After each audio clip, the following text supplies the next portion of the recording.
The KRGS Doors Show, proudly brought to you by KRGS Doors. For all your shopfront roller shutters, roller grills, fold enclosures and bifold doors, visit www.krgsdoors.com.au. Welcome to the KRGS Doors podcast. I'm your host, Drew Blackman.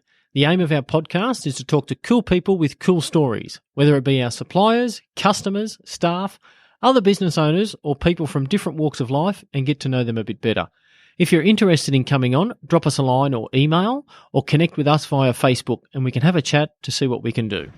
Today on episode 27 of the 12-month-old KRGS Doors podcast, I'm joined by KRGS Doors Managing Director Clayton Blackman and two inspiring sisters, or should we say titters, Keely and Marley Silver. Keely and Marley, who are young Indigenous girls making a change with their Titters for Titters program. Their social media became a sensation for people the world around and helped them create their own podcast and Marley to become a best-selling author. I will let you in on our next episode's guests, but for now, please welcome to the podcast, Keely and Marley Silver. If this doesn't turn you on, folks, you haven't got a switch. Keely and Marley, thank you very much for joining us on the podcast today. What is the Keely and Marley Silver story? That's a big one.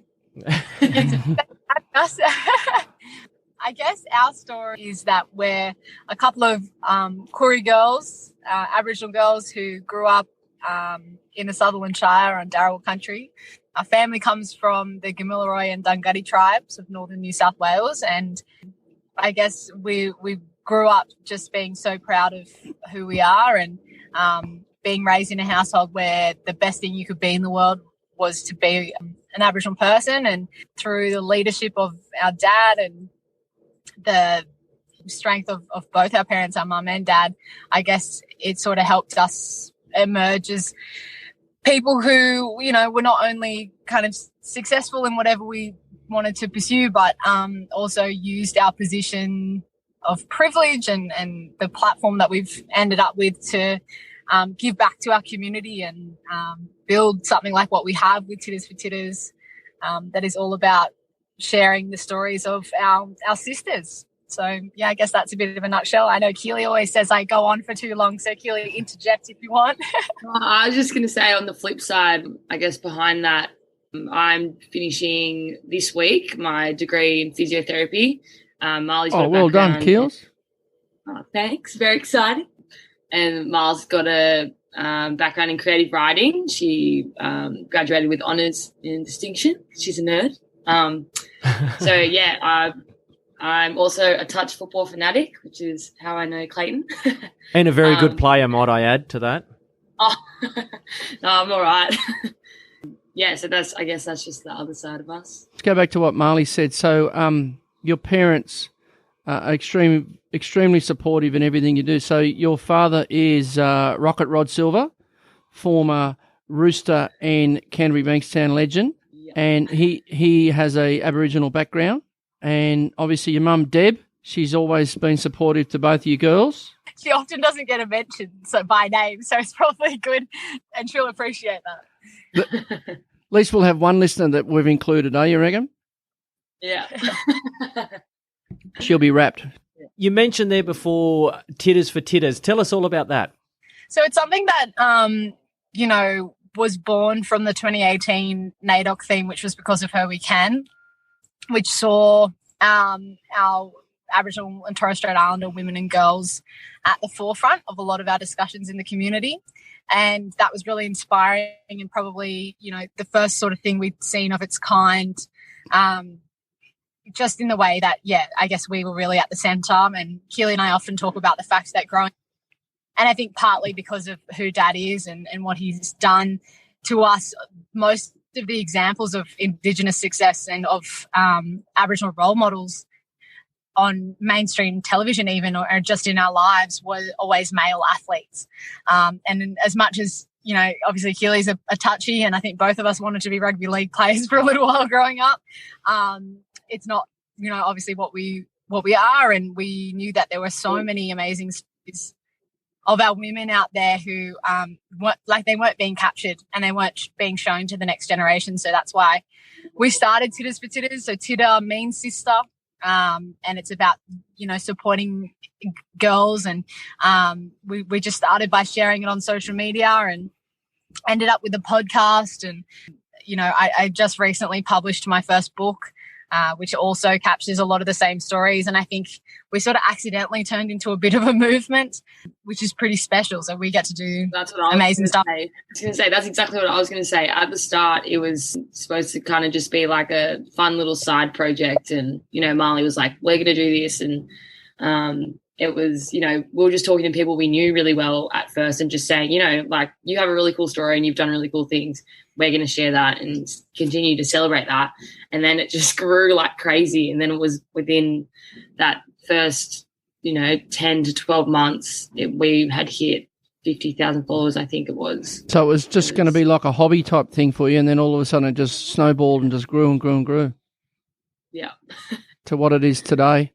Yeah, and it ended up with me because of all the stuff that I guess is kind of associated with it and has come through because of it. I now, like, that's my full-time gig, kind of managing all that comes out of it. So didn't think that was going to happen. Didn't think I was going to, give up a full-time job and all that kind of stuff to pursue it. But there's a real hunger there, which gives us a lot of hope. And I think is a really good testament to where we're at as a country. I think that the best thing for me now, like, as much as it's been amazing to connect with more people like us, having so many non-Indigenous people want to be part of the journey is probably the most beneficial thing that's happening because of our platform, because there's so many people who are having their eyes open to things they didn't know and who want to be part of the celebration, which I think both Keely and I really love and think is so important because of the area that we grew up in and how there were so often misunderstandings with our peers. And we just want to make it a better experience for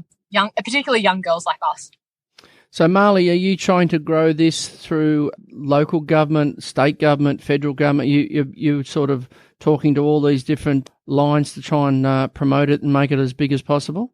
To be honest, I used to work in the non-profit sector and spent many times down in Canberra begging for money and talking to lots of politicians and that kind of stuff. And to me, it left a little bit of a sour taste in my mouth how,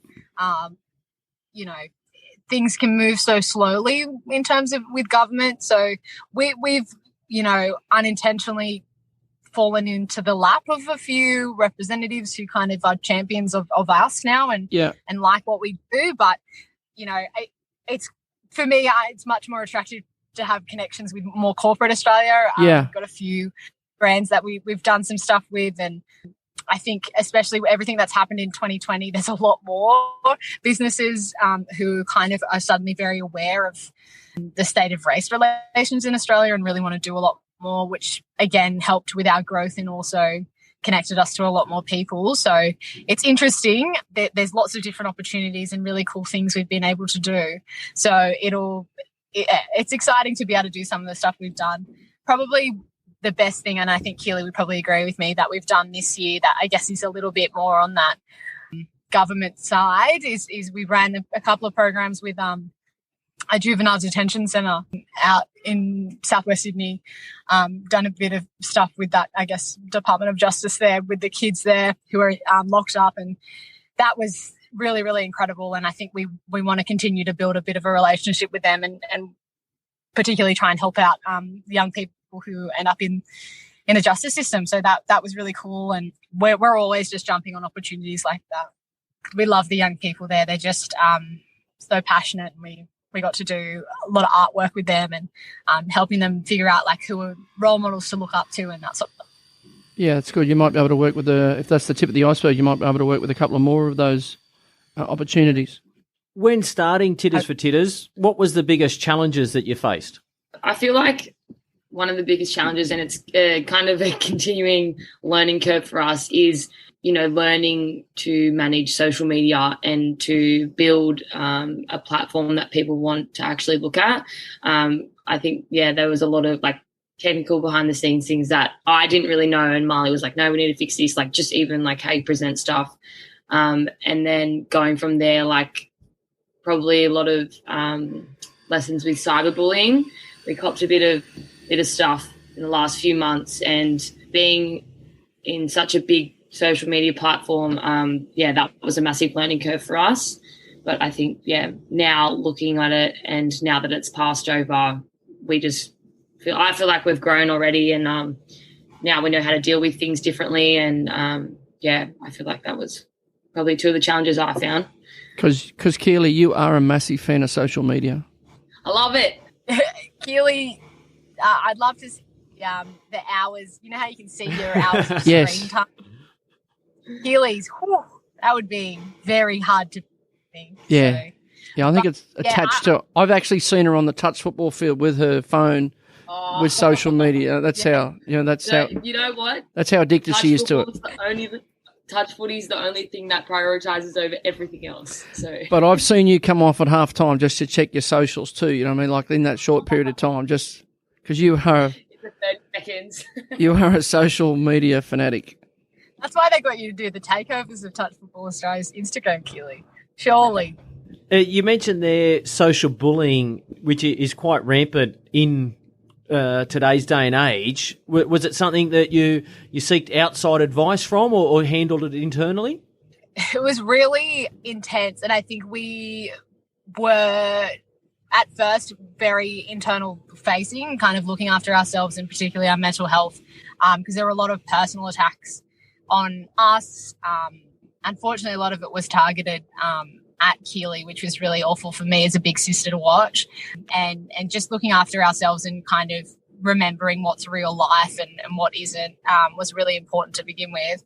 And then beyond that, it got to a point where it was defamatory and we had to seek legal advice. I think that we're seeing quite a positive change in the way that we talk about cyberbullying, because for so long the onus has been on the victim to not have a social media presence or take the time off and delete and block accounts and things like that. But, you know, with people at the forefront like an Erin Molan, who's really trying to push for legislation that protects people online because of the sorts of stuff that I think we're in the midst of a shift that's going to protect people online, because we should all be able to, like every day as we walk down the street, we should be able to be safe. We should be able to do that in the online space. And there were just, you know, blatant lies that were said about us and particularly around our Aboriginal identity, and kind of trying to say that we're not really Aboriginal, which is just absurd. And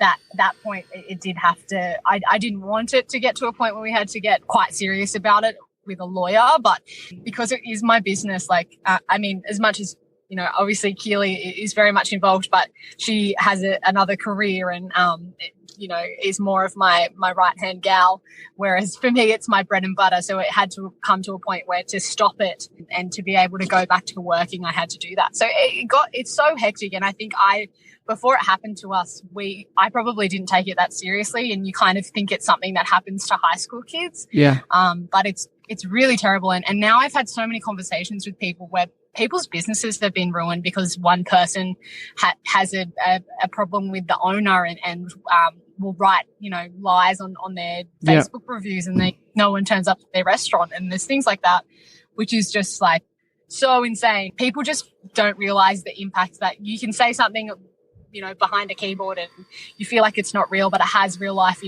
implications. And I think, it's going to help us also understand our space online a bit better and treat, help use our platform to be educators around just being nicer to other people online, and just to also trying to help people, you know, really think about what they're saying before they say it. So it's been really hectic, but Keely's right. I think it's a pretty massive learning curve that's only going to strengthen us in our presence. Marley, did you see the court case with Mark Guy's daughter, Montana? Yeah. Yes. So same, very, very similar type thing. So it was good to see that bullshit story come out and obviously not true. So that was a win for the good guy. Yeah, and apparently that ruling has already been used as precedents in another case in court. We're in a really good place in terms of that shift, and yeah, just people be nice to each other. Like, come on, how hard is it? Exactly. Yeah, 100% there. Everyone else has got stuff going on in the background and they don't need that type of shit as well to added to it. Why do you think it's so important to have a platform like Titters for Titters that showcases these women and their talents? Well, I think when we first started it, I found a lot of importance in the fact that we didn't have this when we were growing up and we were younger, and throughout school we felt quite lonely, and I know I did, just because you're one of a handful. Though I was pretty much the only Aboriginal kid in my year. There was probably two of us, but you feel quite lonely. So when things come up, you don't really have anyone to look to, or like a role model, you can speak to and kind of look at what they've been through. And, we had Dad there and he was amazing. But I think it was probably important to have more of a female presence as well, just additionally. So I think it was just important that we built something that we didn't have, just so that we could provide that kind of support and inspiration to other young girls. And it feels so good because the feedback we've gotten over the past 18 months has been from those younger girls just saying how, proud they are now, and they look at other stories from other women and they go, oh, that's like me, or maybe I can do that, maybe I can go to study that or work there. And I think, that's why it's so important, because we are getting that feedback so we know we're making a positive change. Do you think growing up it was harder for your dad he's coming through as a young child, or do you think it was harder for you girls? I think it was really different. Like, definitely, harder in a lot of ways for Dad, but it's interesting because where he grew up, which is Western Sydney, and the population of Aboriginal people was a lot higher. Yeah. So there was a lot more of his peers who were going through the same stuff, but, and his obstacles really sat around the poverty that he faced and the, living in a household with alcohol abuse and domestic violence and sort of stuff that is so unimaginable to us. Yeah. But, he tells stories of his, certain friends that from school whose houses he wasn't allowed to go to because he's black, which is really crazy.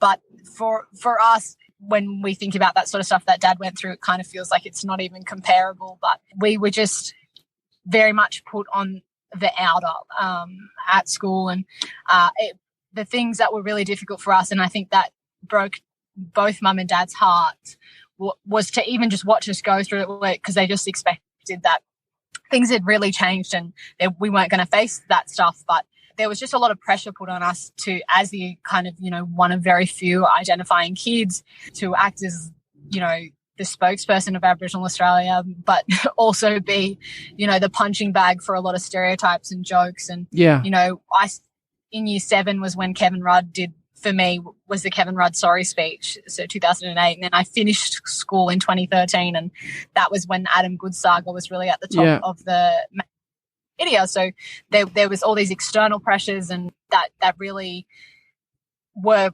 ended up in really quite horrifying discussions where, I was the target, and I know Keely has similar experiences. And, I had teachers make racist jokes in class, and kids write graffiti about me sniffing petrol. So we faced, some quite blatant examples of it, but I think that we were able to overcome it with more ease because of the support and the particularly our household, that was how we got through each other and through Mum and Dad. So in that sense, we had it a lot easier. But I know that Dad was particularly disappointed that we even had to face that stuff at all. He just, expected that where we were and the start that we had, and he thought it would protect us in a lot of ways. Yeah. But you can't ensure that protection outside of that household, unfortunately. No, and Dad's probably obviously a great role model for not only you girls but for a lot of other people, because he's gone on to have a successful career as a police officer, and he's still in that career. It's he's come a long way from not only being from where he's grown up in the western suburbs of Sydney, but a football career, and then obviously a police officer. It's fantastic to look up to, and should be proud. Yeah, it's all right. Goes all right? Yeah, he's all right. He's away monitoring at the border down towards Victoria, so our house is so relaxed. Well, Keely, or my eldest daughter, obviously played touch footy with Keely Madison. Yeah. And she goes down to the border. She goes down to the border next Thursday, this coming Thursday. So she's going down to the Victorian border this Thursday. She's really happy about that. Is she loving it though? She gets some good days, Keels, and she gets some bad days. You know what I mean? It's like every job, but I think Dad would probably tell you this too, but their bad days are a lot worse than the jobs that we have. You know what I mean? So you get some good days and you have some shit days, but I think on a scale 1 to 10, their tough days are really, really tough. You know what I mean? Yeah. But I think, it's a big thing for a girl that's 24 years of age, the same age as you, Keels, and it's going into that role. But it's her goal and what she wanted to do. So you mentioned there before about having those role models. What was your mum's thoughts on when you come to her and said, "Hey, we want to start Titters for Titters"? From the get-go was kind of like, this is going to be massive. Like she knew before the rest of us. She often said that, "Hey, Keely, like I knew this was going to be massive." She was really biggest fan. She's like number one fan. So she loves it. She was also the one who was kind of a bit worried about when we did get that big about, you know, looking after ourselves and being, you know, open to kind of a lot of people, you know, knowing who you are and having things to say. But she loves it. She works for Qantas, so she's on stand up and stand down at the moment, you know, a whole other kettle of fish, but it's given her space to act a little bit like my PA a bit with all this stuff. So loves that. And she wants to do more and do as much as she can. So hope she's putting an invoice in. Well, no. Yeah. She could, but Marley would say no. If Mum put in an invoice, you wouldn't pay her. I would pay her. I've offered. She won't take it. They're still learning. It's an internship at the moment. Still an apprenticeship. She's still on probation, whether she'll go continue on or not. Yeah. What's been your proudest moment to date being involved? Oh, I feel like there's so many because there's little moments when you like see people come up to you. Like there was a mum and her 2 daughters who are a part of Canterbury Touch, so who I play for. And at one of our training nights, the juniors were there. She came up to me, introduced herself and was like, been following you guys for ages. My girls love you. And I think it was really cool and kind of made me feel really proud of us, but also to, you know, I was already in my favourite world at touch football, and to have someone come up there and like them mix and combine, you know, moments like that I'm like, oh my gosh, this is so cool. I feel so happy that what we're doing.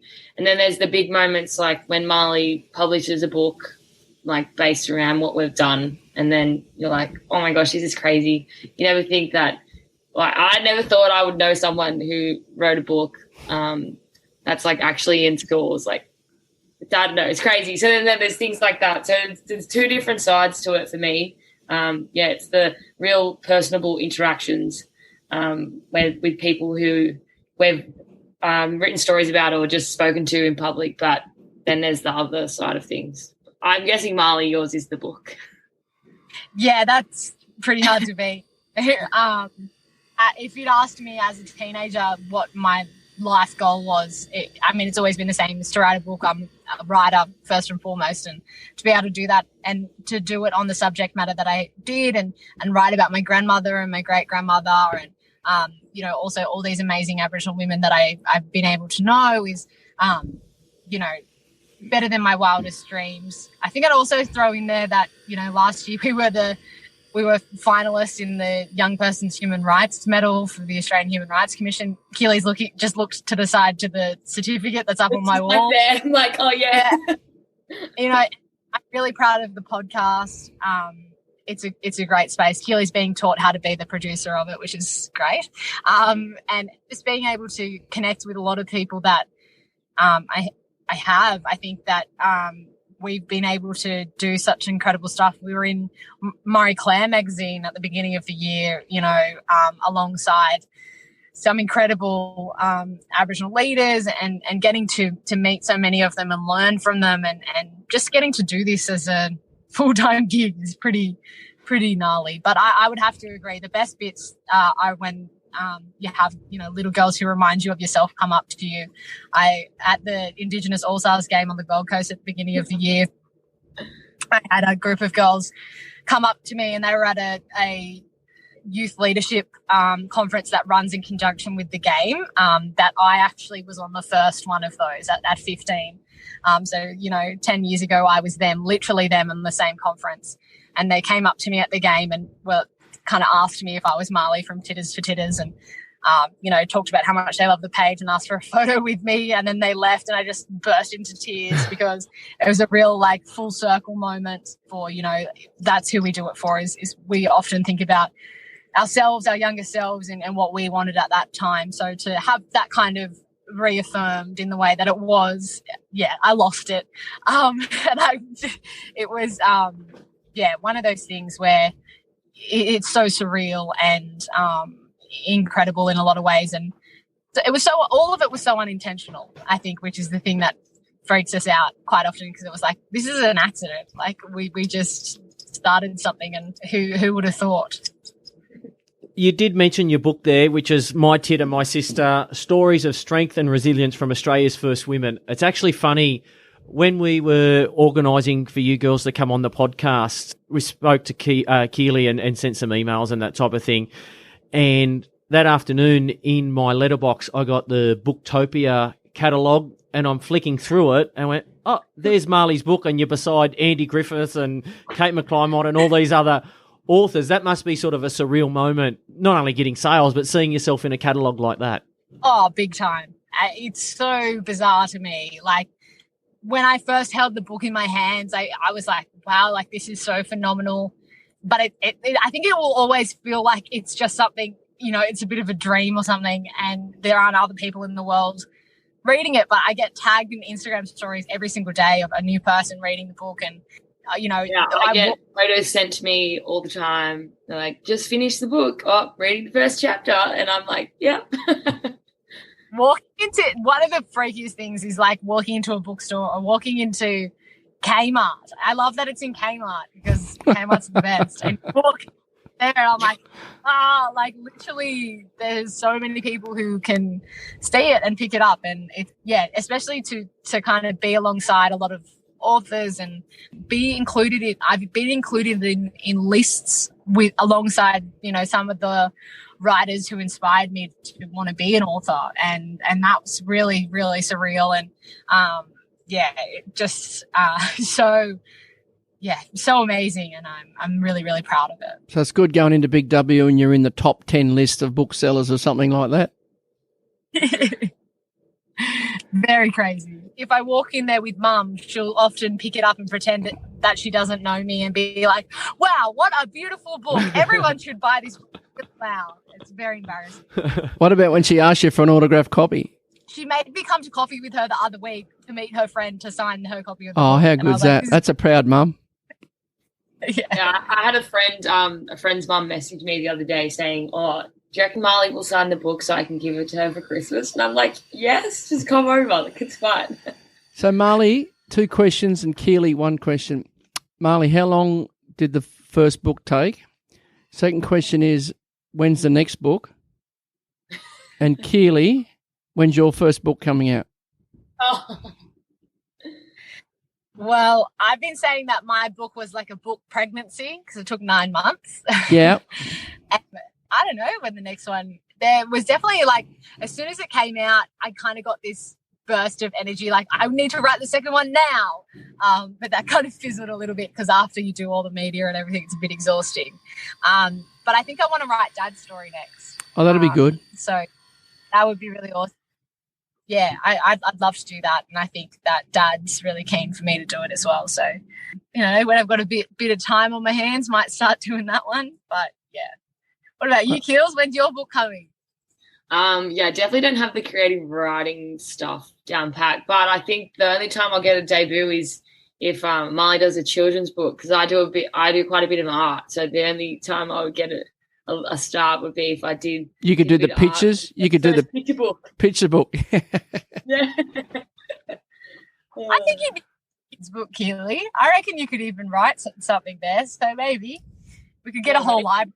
There's an exclusive. There You could heard it be. here first, You heard it here folks. first on the podcast. Yeah. Okay. Heard it here first. Could be a picture book coming out. Don't hold your breath, but it'll be out some stage in all good bookstores and all bad ones as well. I think Clayton's actually impressed, Marley, that you've written more books than he's actually read.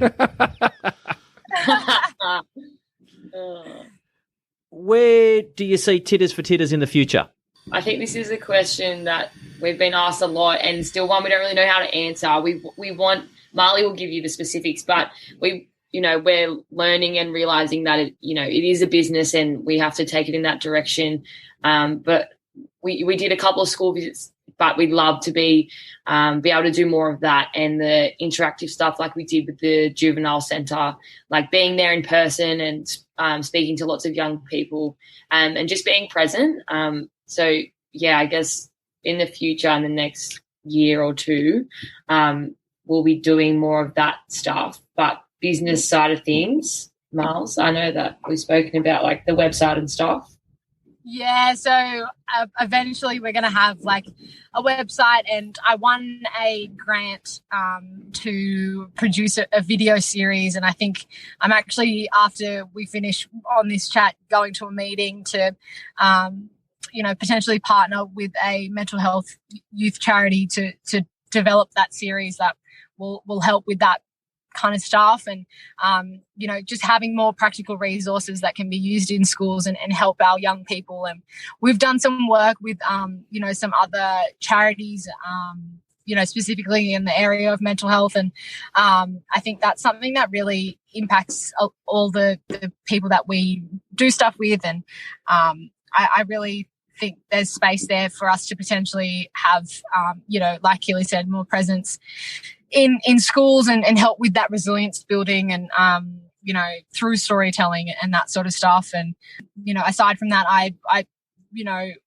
the main work bit that I guess is what's unintentionally come out of Titters for Titters for me is as a consultant and advisor to a lot of different clients. And I've worked with some pretty big brands now, from Spotify to Bumble, the dating app, which is so random, but they're really excited, about putting forward the stories that we capture. So I think there's a lot of opportunities for us to continue to collaborate and to grow and to, hopefully this time next year we look like a proper business and finally got an accountant on board and doing all the right stuff and getting, figuring out how to act like, a proper business and maybe even have employees or something down the track. But, we're figuring that out. And I think that it's a really great position to be in at this time, when 2 years ago, almost exactly 2 years ago, Keely, did you realize it's like anniversary?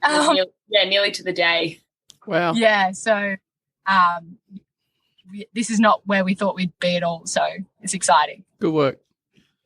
Now, to finish off the podcast, we ask our fast 5 questions just to get to know you a little bit better. They're rapid fire. What would be your last meal? You want me to go? I go. I know what I would have. It's got to be something fatty. I'm going Bondi burger meal from a Porto with a Prego sauce on the side.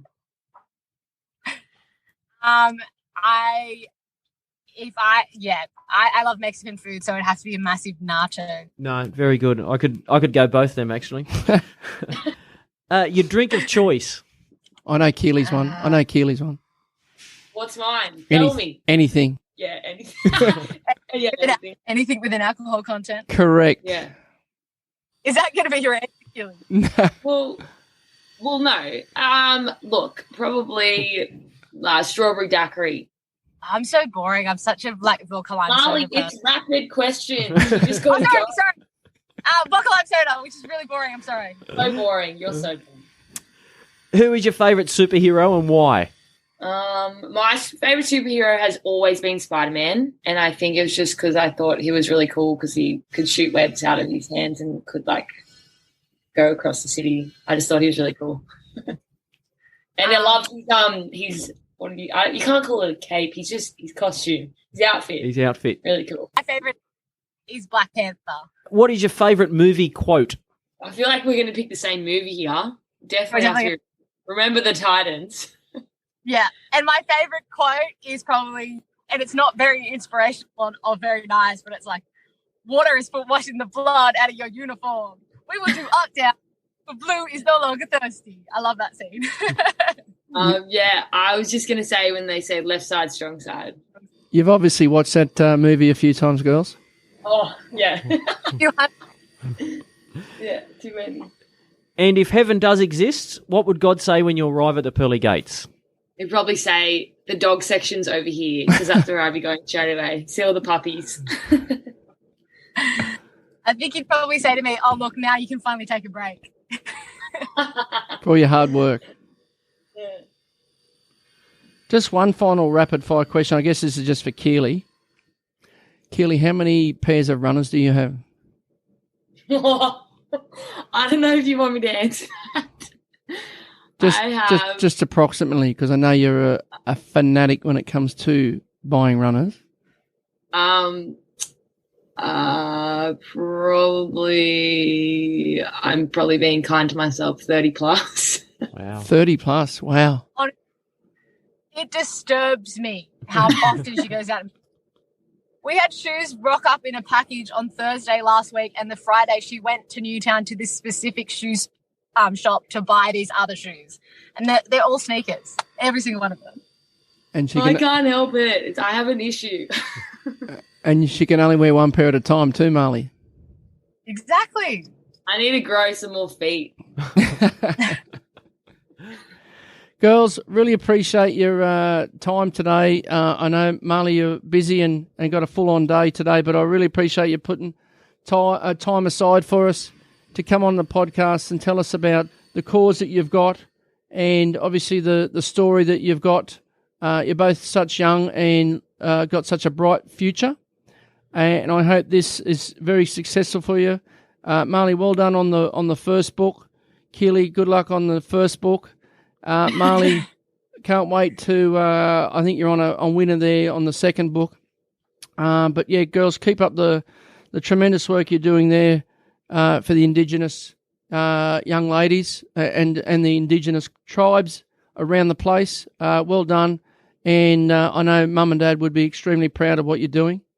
But thanks again for being part of our podcast today. Thank you so much for having us. Now, Really before we go, if anyone wants any more information, where can they find you guys?